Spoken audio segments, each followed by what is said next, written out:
சிறகடிக்க ஆசை சீரியலோட upcoming episode என்னன்னு பார்க்கலாம். இங்கே முத்து மீனாவுக்கு ஃபோன் பண்ணுறாரு. அந்த சமயம் மீனா எப்பயும் போல் பூ கொடுக்கறதுக்காக வெளியில் போயிருக்காங்க. உடனே மீனாவும் முத்துக்கிட்ட, என்னங்க உங்களுக்கு வேலையெல்லாம் முடிஞ்சிருச்சா, ஏதாவது சவாரி கிடச்சிதாங்க அப்படின்னு கேட்குறாங்க. அதெல்லாம் ஒன்றும் இல்லை மீனா, எப்பயும் போல தான், நான் கார் செட்டில் தான் இருக்கேன். ஆமாம், பாட்டி தாத்தாவை பார்த்து ரொம்ப நாள் ஆகுது, நீயும் வரியா, வேலையெல்லாம் முடிஞ்சிருச்சுன்னா நம்ம 2 பேரும் போய் பார்த்துட்டு வருவோமே அப்படின்னு முத்து கூப்பிடுறாரு. உடனே மீனாவும், பாட்டி தாத்தாவுக்காக நான் சாப்பாடெல்லாம் வாங்கி வச்சுருக்கேன், அவங்கள தான் பார்க்க போகணும்னு நினச்சேன், நீங்களும் ஃபோன் பண்ணிட்டீங்க, சரி வாங்க நம்ம 2 பேரும் சேர்ந்தே போய் பார்த்துட்டு வருவோம் அப்படின்னு முத்துவும் மீனாவும் பாட்டி தாத்தாவுக்கு சாப்பாடெல்லாம் வாங்கிக்கிட்டு அங்கே பார்க்கறதுக்காக போக, அந்த சமயம் பாட்டி தாத்தா 2 பேரும் அவங்க வேலையை பார்த்துட்ருக்காங்க. அப்போ அங்கே வந்த போலீஸும், இங்கெல்லாம் கடையை போடக்கூடாது, யாரை கேட்டு கடையை போட்டிருக்கீங்க, முதல்ல இதெல்லாம் எடுங்க அப்படின்னு சொல்லி எங்கே பேசிகிட்டு இருக்காங்க. அந்த சமயம் இங்கே முத்துவும் வராரு.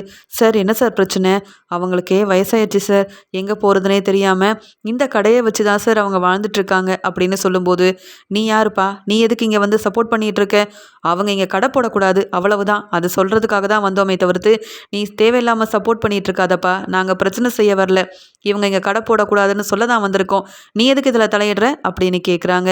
அது மட்டும் இல்லாமல் அந்த பாட்டியும் அழுதுகிட்டே, சார் இதை வச்சு தான் சார் நாங்கள் சாப்பிடவே செய்கிறோம், இந்த கடை இல்லைன்னா அப்புறம் எங்களால் சாப்பிடவும் முடியாது, எங்களுக்கு தங்க கூட இடம் இல்லை சார் அப்படின்னு அழுகிறாங்க. எங்களுக்கு யாருமே இல்லை, எங்கள் பசங்களுக்கும் எங்களுக்கு உதவியாக இல்லை, அப்படி இருக்கும்போது இந்த கடையை எடுத்துட்டா வேறு நாங்கள் எங்கே சார் போகிறது, எங்கே தங்குறது, எங்களுக்குன்னு வேறு எந்த வேலையும் தெரியாது சார், எங்களை விட்டுருங்க அப்படின்னு சொல்லும்போது, நாங்கள் வந்தது இங்கே இந்த கடையை இல்லாமல் செய்கிறதுக்கு தான், இங்கே கடை போடக்கூடாது அவ்வளவுதான், மற்றபடி நீங்கள் அழுதாலும் உங்களுக்கு எந்த உதவியும் எங்களால் செய்ய முடியாது அப்படின்னு பிரச்சனை செய்யும்போது, அங்கே வந்த முத்துவும், சார் சார் என்ன சார் செய்கிறீங்க, நீங்கள் செய்கிறது தப்புன்னு உங்களுக்கே தெரியலையா அப்படின்னு இங்கே வந்து கேட்டுட்ருக்காங்க. பாட்டிக்கும் தாத்தாவுக்கும் சப்போர்ட் பண்ணுறாங்க. இதில் கொஞ்சம் பிரச்சனையாயிருது. அதனால் அந்த போலீஸ்க்கு இங்கே முத்து மேலே ரொம்பவே கோவம் வருது. உடனே முத்துவும் எதிர்த்து பேசுகிறதுனால, நீ எல்லாம் சரிப்பட்டு வரமாட்ட, என்னையே எதிர்த்து பேசுறியா நீ அப்படின்னு சொல்லி முத்துவையும் கூட கூட்டிகிட்டு போயிடுறாரு. அங்கே முத்து உட்காந்துட்ருக்காரு. முத்து நினைக்கிறாரு, நான் பாட்டிக்கும் தாத்தாக்கும் சப்போர்ட் தானே பண்ணேன், ஆனால் வந்த போலீஸ் எதுக்காக இப்படி நடந்துக்கிறாரு, நான் ஏதோ தப்பு பண்ண மாதிரி என்னையும் இங்கே கூட்டிகிட்டு வந்துட்டாரு அப்படின்னு யோசிக்க, அங்கே வந்த அதே போலீஸ் இங்கே முத்துவை பார்த்து சிரிச்சுக்கிட்டே சொல்கிறாரு, என்னையே எதிர்த்துட்டு நீ வந்து அவங்களுக்கு சப்போர்ட் பண்ணால் நல்ல பேர் வாங்கலான்னு பார்க்குறியா, அந்த பேச்சு பேசுனாங்க, இப்போ பேசு பார்ப்போம், உன் திமிரை இப்போ என்கிட்ட காட்டு பார்ப்போம் அப்படின்னு சொல்லும்போது முத்துக்கு அவ்வளோ கோவம் வருது. இருந்தாலும் மீனாவுக்காக அமைதியாகவே இருக்காரு. அந்த சமயம் அங்கே வந்த மீனா முத்துக்கிட்ட சொல்கிறாங்க, ஏங்க நம்ம எந்த தப்பும் செய்யலை, அது மட்டும் இல்லாமல் யார் மேலே தப்பு இருக்குன்னு என்னால் நிரூபிக்க முடியும், நீங்கள் பாட்டிக்கும் தாத்தாக்கும் நல்லது செய்யணும்னு நினச்சிங்க, ஆனால் வேணும்னே பிரச்சனை செஞ்சது யாருன்னு ஆதாரத்தோட நான் நிரூபித்து உங்களை கூட்டிகிட்டு போகிறேன், நீங்கள் கவலைப்படாதீங்க அப்படின்னு மீனாவும் வந்துடுறாங்க. அங்கே வந்த மீனாவும் மேலதிகாரிக்கிட்ட நடந்த எல்லாத்தையுமே ரொம்ப தெளிவாக சொல்கிறாங்க. இதுக்கு என்கிட்ட ஆதாரமும் இருக்குது, இதில் யார் மேலே தப்பு இருக்குன்னு நீங்களே பாருங்கள் சார், அந்த பாட்டி தாத்தா ரொம்ப பாவம், அவங்களுக்குன்னு போக இடமும் இல்லை, அவங்களுக்குன்னு இந்த ஒரு வேலையை வச்சு தான் அவங்க வந்து சாப்பிட்றாங்க தங்குறாங்க, ஆனால் அதை கூட ஒன்றும் இல்லாமல் செய்யணும்னு நினச்சது இந்த போலீஸ் தான் அப்படின்னு மீனா ரொம்பவே தெளிவாக வீடியோ ஆதாரத்தோட அங்கே சொல்லவும், வேறு வழி இல்லாமல் முத்து மேலே தப்பு இல்லை, செஞ்ச தப்பு எல்லாமே அங்கே வந்த போலீஸ் தான் அப்படின்றத அவங்க மேல் அதிகாரியும் புரிஞ்சுக்கிட்டு உடனே முத்துவை பாராட்டுறாங்க. அங்கே இருந்த அந்த போலீஸை வெளுத்து வாங்குறாங்க. உடனே அந்த போலீஸும் முத்து மேலே ரொம்பவே கோவமாக முறைச்சிக்கிட்டே நிற்கிறாரு. என்னைக்கா இருந்தாலும் என்கிட்ட முத்து நீ வசமாக மாட்டுவ, அன்னைக்கு நான் பார்த்துக்கிறேன், இன்னைக்கு என்னை மாட்டி விட்டுட்டேன்னு நினச்சி சந்தோஷப்படாத அப்படின்னு சொல்ல முத்துவும் மீனாவும் அங்கேருந்து கிளம்பி வந்துடுறாங்க. அங்கே அழுதுட்டு இருந்த பாட்டிக்கும் தாத்தாவுக்கும் மீனா உதவி செய்கிறாங்க, சாப்பாடெல்லாம் கொடுத்து ஆறுதல் சொல்கிறாங்க. அப்போ தான் முத்து சொல்கிறாரு, பேசாமல் இந்த பாட்டியவும் தாத்தாவையும் நம்ம வீட்டுக்கே கூட்டிகிட்டு போயிடலாமா மீனா அப்படின்னு கேட்க, அதுக்குடனே மீனாவும், என்னங்க இப்படி பேசுகிறீங்க, என் அம்மா தங்கச்சின்னு என் குடும்பத்தில் உள்ள யாரும் வந்தாலே அத்தை ஏற்றுக்க மாட்டாங்க, இந்த பாட்டி தாத்தாவை நம்ம வீட்டுக்கு கூட்டிகிட்டு போகிறதுக்கு முதல்ல அத்தைக்கிட்டையும் மாமாக்கிட்டையும் கேட்கணுமே, அப்புறம் தான் நம்ம எதுவும் முடிவெடுக்க முடியும், நம்ம பாட்டுக்கு கூட்டிகிட்டு போனால் நம்மளோட சேர்த்து பாட்டியும் தாத்தாவும் எதுக்காக அத்தை முன்னாடி அவமானப்பட்டு நிற்கணும் அப்படின்னு சொல்ல, அதெல்லாம் சரிதான், நான் செல்வத்துக்கிட்ட சொல்லி ஒரு வீடை ஏற்பாடு பண்ண சொல்கிறேன், இவங்க அங்கே தங்கட்டும், நான் வேணால் மாதம் மாதம் வாடகை பணத்தை கொடுத்துக்கிறேன், அம்மா கிட்ட நாம் அவமானப்பட்டு நிற்கிறது பத்தாதுன்னுட்டு இவங்களும் அந்த வீட்டில் வந்து எதுக்காக தலை குனிஞ்சு நிற்கணும், ஏற்கனவே இவங்களால ரொம்ப முடியாமல் இருக்காங்க, பசங்க இருந்தும் இல்லாத ஒரு நிலைமையில தான் இருக்காங்க, அதனால் நாம் தான் இவங்களை நல்லபடியாக பார்த்துக்கணும்னு சொல்லி பாட்டியவும் தாத்தாவையும் ஒரு இடத்துல முத்துவும் மீனாவும் தங்க வைக்கிறாங்க. இங்கே ரோகிணி மனோஜ் கிட்ட பேசிகிட்டு இருக்கும்போது, ஆமாம் மனோஜ், போலீஸ்கிட்ட போய் கேட்டியா, அவங்க தான் அன்னைக்கே கோயில்லேருந்து வீடியோ ஆதாரத்தெல்லாம் எடுத்துகிட்டு போயிட்டாங்களே, கதிரை கண்டுபிடிச்சிட்டாங்களா, அந்த பணத்தை கண்டுபிடிச்சி தர முடியுமானாவது போய் அடிக்கடி கேட்டுட்டு வந்தாதான் நம்மளை பற்றி அவங்களுக்கு கொஞ்சமாவது நம்ம சொன்ன விஷயத்த கண்டுபிடிக்கணும்னு தோணும். அது மட்டும் இல்லாமல் வீடியோவை நம்மக்கிட்ட கொடுத்தா கூட நான் தான் அந்த வீடியோ வச்சு சீக்கிரமாகவே கதிரை கண்டுபிடிச்சிருவேன்னு சொன்னேனே, அந்த வீடியோவையாவது நீ கேட்டியா அப்படின்னு மனோஜ் கிட்ட கேட்கும்போது மனோஜ் சொல்கிறாரு, நான் போய் கேட்டேன். ஆனால் அதெல்லாம் தர முடியாதுன்னு சொல்லிட்டாங்க. நீங்கள் கம்ப்ளைண்ட் கொடுத்துருக்கீங்க. அந்த கதிரை தேடி கண்டுபிடிச்சி உங்கள் பணத்தை நாங்கள் வாங்கி தரோம். அது வரைக்கும் பொறுமையாக இருங்கன்னு சொல்லியிருக்காங்க. எவ்வளவோ கேட்டேன் அந்த கதிரோட ஃபோட்டோவாவது தாங்கன்னுட்டு. அதெல்லாம் தர முடியாது. கம்ப்ளைண்ட் கொடுத்துட்டீங்கல்ல, நாங்கள் பார்த்துக்குறோன்னு சொல்லி அனுப்பிட்டாங்க. இனி நான் என்ன செய்கிறது? நானும் போய் கேட்டுட்டு தான் வரேன். ஆனால் எந்த ஒரு பிரயோஜனமும் இல்லை ரோகிணி அப்படின்னு சொல்ல, ரோகிணிக்கு ரொம்ப கோவம் வருது. நமக்கு முன்னாடி முத்துவும் மீனாவும் கண்டுபிடிச்சிடக்கூடாது இந்த பணத்தை. அப்படி செஞ்சிட்டாங்கன்னா வீட்டில் எல்லாரும் அவங்களெல்லாம் தலையில் தூக்கி வச்சு கொண்டாடுவாங்க. அப்புறம் நம்மளை கொஞ்சம் கூட விஜயாத்தை வந்து நல்லபடியாக பார்த்துக்க மாட்டாங்களே, ஏதாவது செய்யணும் அப்படின்னு யோசிக்கிறாங்க. அது மட்டும் இல்லாமல் இங்கே ரோகிணி யாருக்குமே தெரியாமல் சிட்டிக்கு ஃபோன் பண்ணி, சிட்டி அந்த கதிரோட ஃபோட்டோ கிடைக்கல, எப்படியாவது கதிரையும் கண்டுபிடிக்கணும், நீங்கள் தான் உதவி செய்யணும்னு சொல்ல, எப்படி மேடம் கண்டுபிடிக்கிறது, ஃபோட்டோ இல்லாமல் நாங்கள் யாருன்னு போய் தேடுறது, நீங்கள் அந்த கதிரை பார்த்துருக்கலாம், ஆனால் அந்த கதிர் யாருன்னு எனக்கு தெரியலையே அப்படின்னு சொல்லும்போது, சரி அந்த கதிர் இப்போ எங்கே தங்கியிருக்கான், இல்லை அவனை பற்றின ஏதாவது ஒரு உண்மை கிடைக்குமான்னுட்டு நானும் விசாரித்து பார்க்குறேன், ஃபோட்டோ கிடைச்சா உடனே நான் சொல்கிறேன், அந்த பணத்தை நீங்கள் தான் வாங்கி தரணும் சிட்டி அப்படின்னு சொல்ல, அதெல்லாம் சரிதான் மேடம், இந்த மாதத்துக்கு நீங்கள் வந்து இன்னும் வட்டி பணத்தை கொடுக்கல, அதை கொடுத்துருங்க, இந்த விஷயத்தில் நீங்கள் அதை மறந்துடாதீங்க அப்படின்னு சொல்லிட்டு ஃபோனை வைக்கிறாரு சிட்டி. இங்கே ரோகிணி யோசிக்கிறாங்க, ஏற்கனவே எனக்கு நிறைய பணம் தேவைப்படுது, வெளியில் வேற கடன் வாங்கியிருக்கேன், இந்த சிட்டிக்கு மாதம் மாதம் வட்டி பணத்தை கொடுக்கணும், அது மட்டும் இல்லாமல் நான் பார்லரோட ஓனரும் இல்லை, ஸ்டாஃபாக வேலை பார்த்துட்ருக்கேன், என்ன செய்கிறதுன்னு தெரியல, 30 லட்ச ரூபா பணம் கிடைச்சா மட்டும்தான் மனோஜ் மறுபடியும் கடையோட ஓனர் ஆக முடியும், அப்படி இல்லைன்னா இங்கே அண்ணாமலை மாமாவே இன்னும் எனக்கு கொஞ்சம் முடியல, நான் ஸ்கூலுக்கு வேலைக்கு போகணும் அப்படி இப்படின்னு சொல்லி இந்த முத்துவியோ இல்லை ரவியவோ கடையோட ஓனர் ஆக்கிட்டாருன்னா நானும் மனோஜும் அவமானப்பட்டுல நிற்கணும், என்ன செய்கிறது, எப்படி அந்த பணத்தை கண்டுபிடிக்கிறதுன்னு ஒன்றும் புரியலையே அப்படின்னு ரொம்பவே குழப்பத்தில் இருக்கிறாங்க. அந்த சமயம் இங்கே ஸ்கூல்ல இருந்து அண்ணாமலைக்கு ஃபோன் வருது. உடனே நீங்கள் ஸ்கூலுக்கு கிளம்பி வாங்க, நிறைய கணக்கெல்லாம் பார்க்க வேண்டியது இருக்குது அப்படின்னு சொல்லி கூப்பிடுறாங்க. உடனே அண்ணாமலையும் விஜயா கிட்ட சொல்கிறாங்க, விஜயா இத்தனை நாள் கடைக்கு போயிட்டு இருந்ததில் நான் ஸ்கூலுக்கு போகவே இல்லை, அவங்களும் ஃபோன் பண்ணி கூப்பிடுறாங்க, வாரத்தில் ஒரு நாள் தானே நான் போயிட்டு வரேன் அப்படின்னு சொல்லிட்டு கிளம்புறாரு.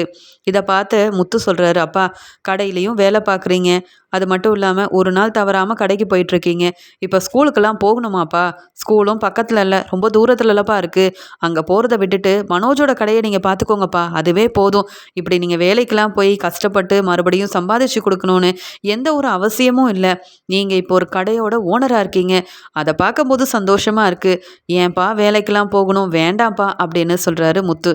உடனே மீனாவும், ஆமாம் மாமா, இப்போ நாங்கள் எல்லாரும் சம்பாதிக்கிறோம், உங்களுக்கு பணம் வேணும்னாலும் நாங்கள் தர தயாராக இருக்கோம் மாமா, நீங்கள் எதுக்காக அங்கே ஸ்கூல்லலாம் போய் கணக்கு பார்க்குறது போயிட்டு வர்றதுன்னு, இப்போ வாரம் வாரம் ஒரு நாள் கூப்பிட்றாங்க, அதுக்கப்புறமா இன்னும் 2-3 மாதம் கழித்து தினமும் வரணும்னு சொன்னால் உங்களால் அதெல்லாம் முடியாது மாமா, நீங்கள் பேசாமல் இங்கே என் வீட்டுக்காரர் சொன்ன மாதிரியே மனோஜோட கடைக்கு மட்டும் போயிட்டு வந்தால் பத்தாதா அப்படின்னு மீனாவும் சொல்ல, அதுக்கு உடனே அண்ணாமலை சொல்கிறாரு, மீனா நான் வந்து வேலைக்கு போகிறது எதுக்கு தெரியுமா, நான் ஆரோக்கியமாக இருக்கேன்னு என்னையே நம்ப வைக்கிறதுக்கு தான், வீட்லேயே இருந்தால் எனக்கு நேரம் போக மாட்டேங்குதுமா, விஜயாவும் டான்ஸ் கிளாஸ்க்கு போயிடுறா, அது மட்டும் இல்லாமல் இப்போ கொஞ்ச நாளாக தானே நான் கடைக்கு போயிட்டுருக்கேன், மறுபடியும் 30 லட்ச ரூபா பணம் கிடச்சிருச்சுன்னா மனோஜ் இது ஏன் கடைன்னு சொல்லி இந்த கடையோட ஓனர் ஆயிடுவான், அப்புறமும் நான் வீட்டில் தனியாக தானே இருக்கணும், அதுக்காக இப்படி கொஞ்சம் கொஞ்சம் ஏதோ கிடைக்கிற வேலையை பார்த்தா கொஞ்சம் நிம்மதியாகவும் சந்தோஷமாகவும் இருக்குது, வீட்டில் இருக்கிறத விட இப்படி வெளியில் போய் சம்பாதிச்சா ரொம்ப நல்லா இருக்கு முத்து, பழைய மாதிரியே எனக்கு வந்து ஆரோக்கியமாக இருக்க மாதிரி இருக்குது, நான் போயிட்டு வரேன், நான் இன்னும் அடுத்த வாரம் தான் ஸ்கூலுக்கு போகணும்னு நினச்சேன், ஆனால் இப்போவே கூப்பிட்ருக்காங்கன்னா கண்டிப்பாக நிறைய வேலை இருக்குன்னு தானே அர்த்தம், அவங்க கொடுக்குற சம்பளத்துக்கு கொஞ்சமாவது நான் வேலை செய்ய வேண்டாமா, வேலை ஒன்றும் பெரிய வேலையெல்லாம் இல்லை, சீக்கிரமாகவே முடிச்சுட்டு வீட்டுக்கு வந்துடுறேன் அப்படின்னு சொல்லிட்டு கிளம்பும்போது உடனே முத்து சொல்கிறாரு, அப்பா நானும் வரேன்ப்பா, உங்களை நான் கூட்டிகிட்டு போய் விடுறேன் அப்படின்னு சொல்ல, வேண்டாம் வேண்டாம் ஆட்டோ வந்துடும் அப்படின்னு சொல்லும்போது, இல்லைப்பா நானே கூட்டிகிட்டு போய் விடுறேன்னு முத்து கூட்டிகிட்டு போகிறாரு. ஆனால் அண்ணாமலை சாப்பாடை எடுத்துகிட்டு போக மறந்துடுறாரு. இங்கே முத்துவும் அண்ணாமலையை கூட்டிகிட்டு அங்கே ஸ்கூலுக்கு கிளம்பி போயிடுறாங்க. இன்னொரு பக்கம் விஜயா சொல்கிறாங்க, என்ன மீனா இங்கே உன் மாமாவுக்கு நீ சாப்பாடெல்லாம் கொடுத்து விடலையா, உனக்கு வர வர பொறுப்பே இல்லை. வெளியில் போய் டெக்கரேஷன் ஆர்டர் செய்யணும், அங்கே பூ கொடுக்க போகணும், உங்கள் அம்மா கிட்ட போயிட்டு வீட்டில் நடக்கிற விஷயத்தெல்லாம் சொல்லணும். இதில் தான் உனக்கு அக்கறை இருக்கே தவிர்த்து மற்றபடி வேலைக்கு போகிறது யார் என்ன ஏதுன்னெலாம் பார்த்து சீக்கிரமாகவே சமைக்கிறது இல்லையா அப்படின்னு திட்ட ஆரம்பிக்கிறாங்க. உடனே மீனாவும், அத்தை மாமா இன்னைக்கு வேலைக்கு போகிறதே எனக்கு தெரியாது. அப்படி தெரிஞ்சிருந்தா முன்னாடியே சாப்பாடெல்லாம் எடுத்து வச்சுருப்பேன். என்னை மன்னிச்சிருங்க அத்தை. நான் உங்கள் பையன்கிட்ட சொல்கிறேன், அவங்க சாப்பாடெல்லாம் வாங்கி கொடுத்துருவாங்க. நீங்கள் கவலைப்படாமல் நீங்கள் உங்கள் டான்ஸ் கிளாஸ்க்கு கிளம்புங்க அப்படின்னு மீனா சொல்லிட்டு இருக்காங்க. முத்துவும் இங்கே அண்ணாமலையை அங்கே ஸ்கூலில் விட்டுட்டு அவர் சவாரிக்கு கிளம்பிடுறாரு. ஸ்கூலுக்கு போன அண்ணாமலை அங்கே வேலையெல்லாம் செஞ்சுட்டு இருக்கும்போது அங்கே பார்க்கும்போது அவர் சாப்பாடு கொண்டு வரல அப்படின்றத அண்ணாமலைக்கு தெரிஞ்சுக்கிட்டு, முத்துக்கிட்ட சொல்லுவோம், முத்துவாது சாப்பாடு எடுத்துகிட்டு வந்து தருவான் அப்படின்னு வெளியில் வந்து நின்று முத்துவுக்கு ஃபோன் பண்ணிட்டு இருக்காரு. அந்த சமயம் இங்கே ரோகிணியோட பையன் கிரிஷ் அங்கே விளையாண்டுட்டு இருக்கான். அதை பார்த்துட்டு இருக்க அண்ணாமலைக்கு இந்த பையனை எங்கேயோ பார்த்த மாதிரி இருக்கே, இவன் கிரிஷ் தானே அப்படின்னு சொல்லி கண்டுபிடிக்கிறாரு. ஆமாம், இந்த கிரிஷ் என்னவோ ஊரில் இருக்கான், அவன் பாட்டி கூட இருக்கான்னு முத்துவும் மீனாவும் சொன்னாங்களே, அப்புறம் இந்த கிரிஷ் எப்படி இந்த ஸ்கூலுக்கு? ஒருவேளை இது கிரிஷா இல்லை வேற யாருமான்னு தெரியல, போய் பார்ப்போம் அப்படின்னு சொல்லிட்டு அண்ணாமலை கிரிஷ் பக்கத்தில் போன உடனே அந்த கிரிஷ் பயந்துக்கிட்டு, அண்ணாமலை தாத்தாவுக்கு நாம் இங்கே படிக்கிறது தெரியக்கூடாதுன்னு அம்மாவும் பாட்டியும் சொல்லியிருக்காங்க, ஆனால் அண்ணாமலை தாத்தா என்னை பார்த்துட்டாங்களே அப்படின்ற பயத்தில் கிளாஸ்க்குள்ளே போயிடுறான். அங்கே வந்த ஒரு டீச்சர்கிட்ட அண்ணாமலை கேட்குறாரு, அந்த பையன் உங்கள் கிளாஸில் தான் படிக்கிறானா அப்படின்னு சொல்ல, ஆமாம் அவன் பேர் கிரிஷ். உங்களுக்கு அந்த பையனை தெரியுமா சார் அப்படின்னு கேட்குறாங்க. ஆமாம் தெரியும், அந்த பையனுக்கு ஒரு பாட்டி இருக்காங்கல்ல அப்படின்னு சொல்லும்போது, அந்த பையனுக்கு பாட்டி அம்மா அப்பான்னு எல்லாருமே இருக்காங்க, அவங்க கூட பக்கத்தில் தான் வீடு எடுத்து இருக்காங்க போல், அவங்க அம்மா பேர் ரோகிணி அப்படின்னு சொல்ல, என்னது ரோகிணியா அப்படின்னு கேட்டு பேர் எதிர்ச்சி அடைகிறாரு அண்ணாமலை. உடனே அண்ணாமலையும், நீங்கள் என்ன சொல்கிறீங்க, உண்மையாகவே அது கிரிஷ் தானா? கிரிஷோட அம்மா பேர் ரோகிணியா? அவங்க எங்கே வேலை செய்கிறாங்கன்னு ஏதாவது உங்களுக்கு தெரியுமான்னு கேட்க, ஆமாம் பக்கத்தில் ஒரு பெரிய பார்லர் வச்சு நடத்துகிறாங்களாம், பார்லருக்கு ஓனராக இருக்கிறாங்களாம். அப்பப்போ கிரிஷை கூட்டிகிட்டு போகிறதுக்காக அவங்க பாட்டி அம்மான்னு மாற்றி மாற்றி வருவாங்க. நானும் அந்த ரோகிணி அவங்கக்கிட்ட பேசியிருக்கேன். அவங்க வந்து இப்போ கிரிஷ் இங்கே சேர்ந்துருக்கிறதுனால வேற யாரும் வந்து கிரிஷை பார்க்கக்கூடாது அப்படின்லாம் சொல்லியிருக்காங்க. என்னன்னு தெரியல, ஆனால் இன்னைக்கு அவங்க பாட்டி கூட தான் வந்தாங்க கிரிஷ் அப்படின்னு சொல்லும்போது இங்கே உடனே அண்ணாமலை நினைக்கிறாரு, இது நாம் நினைக்கிற கிரிஷ் தானா இல்லை வேற ஒரு பையனா? அங்கே கிளாஸ்லேயே போய் பார்ப்போமே அப்படின்னு அந்த டீச்சரையும் கூட்டிகிட்டு கிளாஸில் போய் பார்க்க இங்கே அண்ணாமலைக்கு ரொம்ப தெளிவாக தெரியுது, அந்த பையன்தான் கிரிஷ். கிரிஷோட பாட்டியும் கிரிஷும் அடிக்கடி நம்ம வீட்டுக்கெலாம் வருவாங்கல்ல, அப்போ எதுக்காக ரோகிணி இந்த உண்மையெல்லாம் சொல்லலை, நம்ம வீட்டில் இருக்க ரோகிணி தான் கிரிஷோட அம்மாவா அப்படின்ற மாதிரி யோசிக்கிறாங்க. உடனே அண்ணாமலை இதை அப்படியே விட்டுறக்கூடாது, இதில் என்ன உண்மை இருக்குது, உண்மையாகவே ரோகிணி நம்ம எல்லாரும் ஏமாத்திட்டுருக்காளா, நம்ம வீட்டில் இருக்க ரோகிணி தான் கிரிஷோட அம்மாவா அப்படின்ற உண்மையெல்லாம் தெரிஞ்சுக்கணும் அப்படின்றதுக்காக அங்கே வந்து ஏற்கனவே இந்த ரோகிணி அந்த ஸ்கூலில் கிரிஷை சேர்க்கறதுக்காக ஃபார்மெல்லாம் எழுதி கொடுத்துருப்பாங்க, அதெல்லாம் பார்ப்போம், அப்பயாவது நம்மளுக்கு உண்மை தெரிய வருதான்னு பார்ப்போம்னு நினச்சி அண்ணாமலை உடனே அது எல்லாத்தையுமே எடுத்து பார்க்க அந்த ஃபார்மில் கிரிஷோட அம்மான்ற பேரில் ரோகிணி பேர் இருக்குது. அது மட்டும் இல்லாமல் கிரிஷோட ஃபோட்டோ ரோகிணியோட ஃபோட்டோ எல்லாமே அந்த ஃபார்மில் இருக்கிறத பார்த்துட்டு பேரதிர்ச்சி அடைகிறாங்க. இங்கே அண்ணாமலைக்கு ரொம்ப தெளிவாக தெரியுது, நம்ம வீட்டில் இருக்க மனோஜோட மனைவி ரோகிணி தான் அப்போ கிரிஷோட அம்மா. இந்த உண்மையை எதுக்காக மறைச்சி மனோஜை கல்யாணம் பண்ணிக்கணும் இந்த ரோகிணி? அது மட்டும் இல்லாமல் இவ்வளோ பெரிய உண்மையை எதுக்காக நம்மக்கிட்டலாம் மறைச்சிருக்கணும்?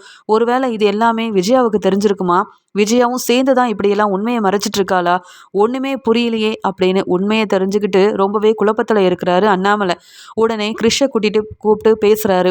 கிரிஷ், நான் யாருன்னு உனக்கு தெரியுதுலப்பா அப்படின்னு கேட்க, எனக்கு தெரியுது, நீங்கள் அண்ணாமலை தாத்தா தானே, எனக்கு உங்களை நல்லாவே தெரியுமே அப்படின்னு சொல்ல, உன் அம்மா பாட்டின்னு எல்லாரும் உன் கூட இருக்கிறாங்களா அப்படின்னு சொல்லும்போது, இல்லை என் அம்மா அப்பப்போ என்னை பார்க்க வருவாங்க, அவங்க வேற வீட்டில் இருக்காங்க, நானும் பாட்டியும் தான் இருக்கோம் அப்படின்னு சொல்ல, உன் அம்மாவோட பேர் என்னப்பா அப்படின்னு சொல்ல, உடனே ரோஹிணி தாத்தா அப்படின்னு சொல்லிடுறாங்க.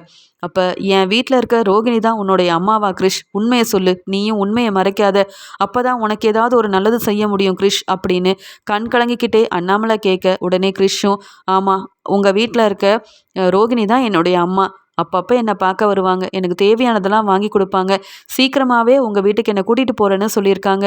இதெல்லாம் நீங்கள் ஏன் கேட்குறீங்க அப்படின்னு கேட்கும்போது உடனே அண்ணாமலையும், உனக்கு ஒரு நல்ல வாழ்க்கையை அமைச்சு கொடுக்கறதுக்காக தான், நீ கவலைப்படாதப்பா, நீ நல்லா படிக்கணும் அப்படின்னு சொல்லி கிறிஷை அங்கே கிளாஸுக்கு அனுப்பிட்டு அண்ணாமலைக்கு ரோகிணி மேலே அவ்வளோ கோவம் வருது. ஏற்கனவே கல்யாணமான ரோகிணி பொய் சொல்லி ஏமாற்றி மனோஜை கல்யாணம் பண்ணதே பெரிய தப்பு. இதில் தனக்கு ஒரு பையன் இருக்கான் அப்படின்ற உண்மையவும் மறைச்சி குடும்பத்தையே ஏமாத்திட்டு இருக்க ரோகிணி சொல்கிறத இனியும் நம்ம நம்பவே கூடாது.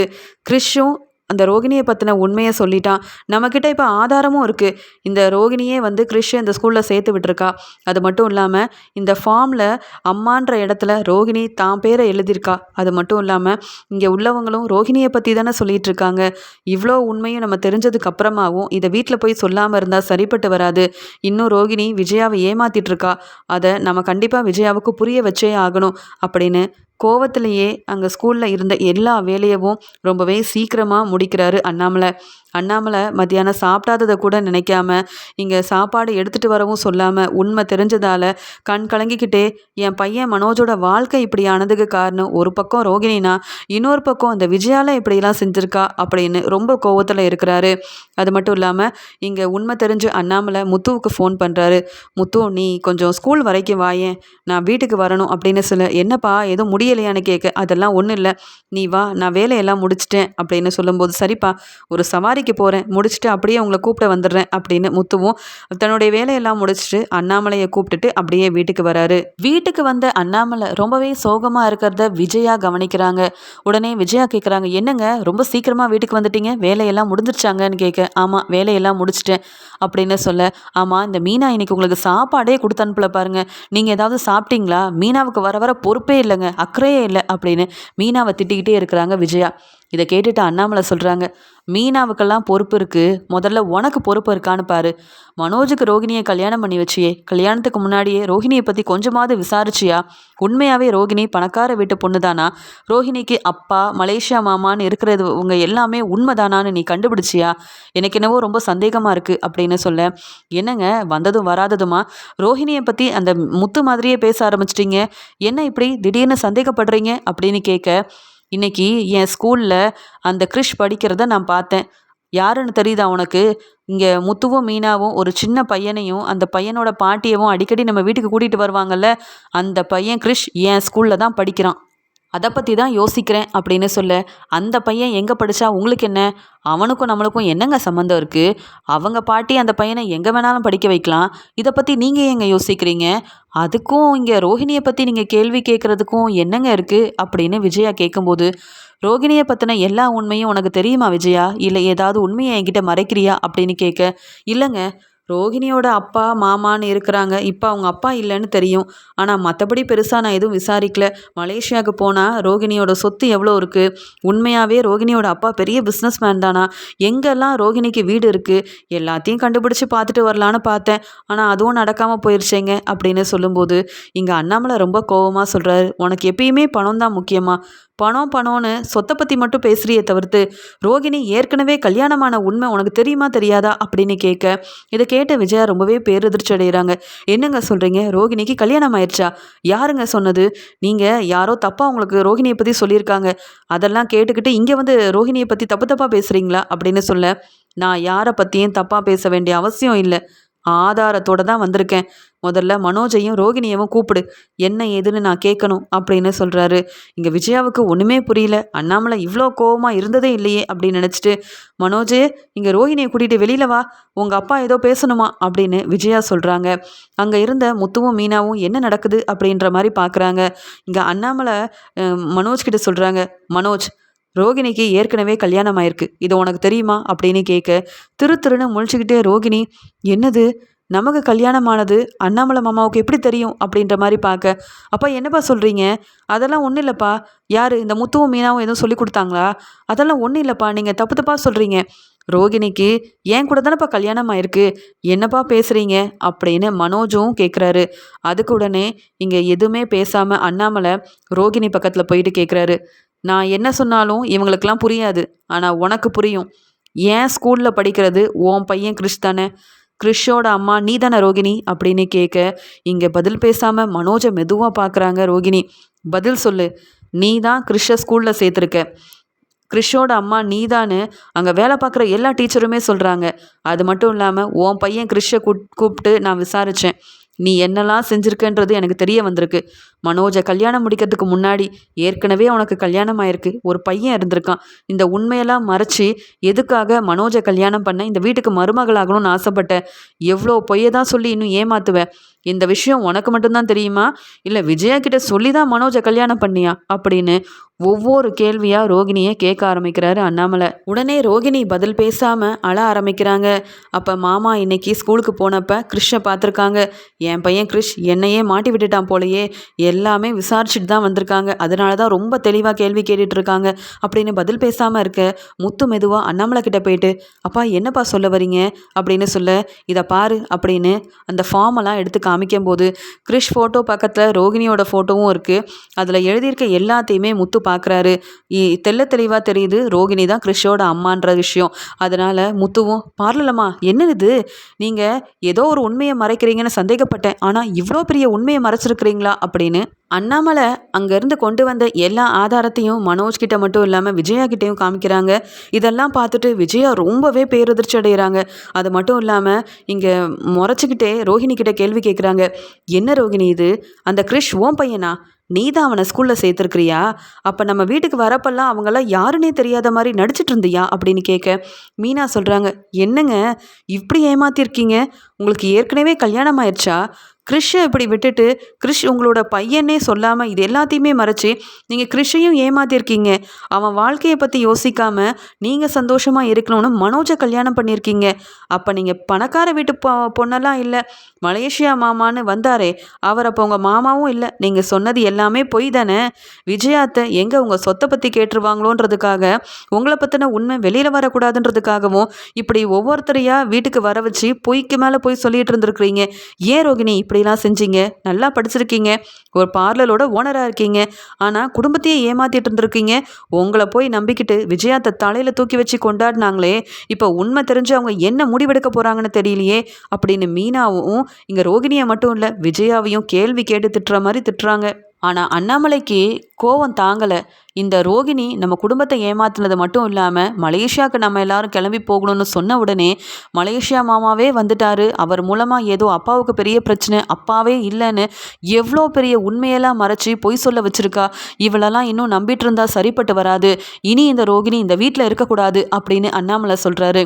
மனோஜ் என்ன சொல்லனே தெரியாமல், ஏன் ரோகிணி, நான் ஏதாவது உண்மையை உன்கிட்ட மறைச்சிருக்கனா, இல்லை பொய் சொல்லியிருக்கனா? நான் உன்னை ஏமாத்துறோன்னு நினச்சதே இல்லையே, ஆனால் நீ இந்த வீட்டுக்கு வந்ததுலேருந்தே பொய் சொல்லி குடும்பத்தை ஏமாத்திட்டே இருந்திருக்க.